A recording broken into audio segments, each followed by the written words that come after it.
ए बरा उस समय बा बड़ा अच्छा चढ़ल बा अभी तिलको नहीं का चढ़ल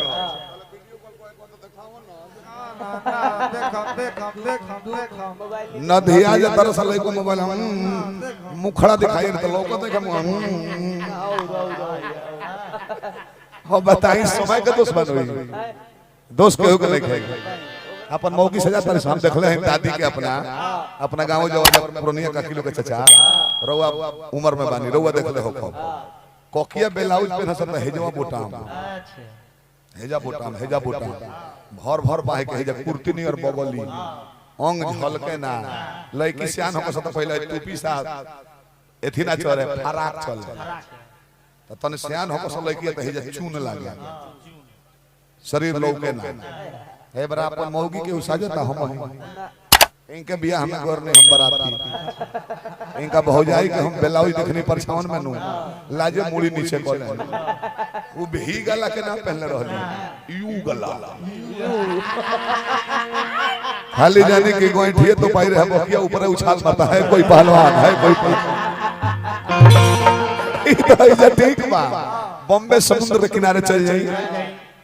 1 मीटर में खानदान भर के कपड़ा हो जाता ओ जे तीन एगो चीज तो पाता दुगो टिकुली एगो तितली कुड़ी हमत भावरा आवे वाला हमने के भोजपुरी के लोग और कहता निमन बा हमने के भोजपुरी हंसी मजाक चले मर मेरा रूप कुछ कहले ना समय के इंतजार करो है त हमर में कहले कि हम मंडली के अध्यक्ष हई हई बाबा धरा गोर नहीं है तो पहल करवा कि आ तो हम अजीत के गणाध्यक्ष हई मंडली के मन पूरा कौन लोग के अध्यक्ष है इतना जना बातक बालो आज समय ऐसा हो गई बा नीमन चीज केहू के निक नहीं खेला गलती कहते समय के बदलाव पहले रामायण कहाए लगी नु तो घोड़ा आगी बुता कोई बताओ पंजना बैठ के सुनत रे बहाना मजे तापत नहीं बाकी सुनत रे रामायण आए बेरा परसेंटेज 2% लोग नहीं घर रामायण सुने ए बार चटकारे चाहे कुछ हो होम्योपैथिक दवाई के खाए नहीं के हाथ में खाई 1 महीना में रोग जागी फिर ठीक होई मारो अंग्रेजी गपक ठीक कर देता तुरंत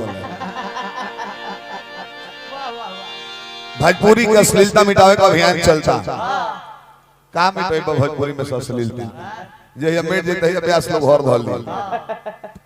एको नायका बज के लइका है अश्लील के कहल जाय जोन अंग तहर कपड़ा से ढकल बा ओकर नाम ध देला ई है अश्लील भाषा बकिया वर्णन करत रहत तो सिंगार हो हमने से अपन मेहरारू नहीं खसा जा अब भोजपुरी साजे निकल गेल मंजा जी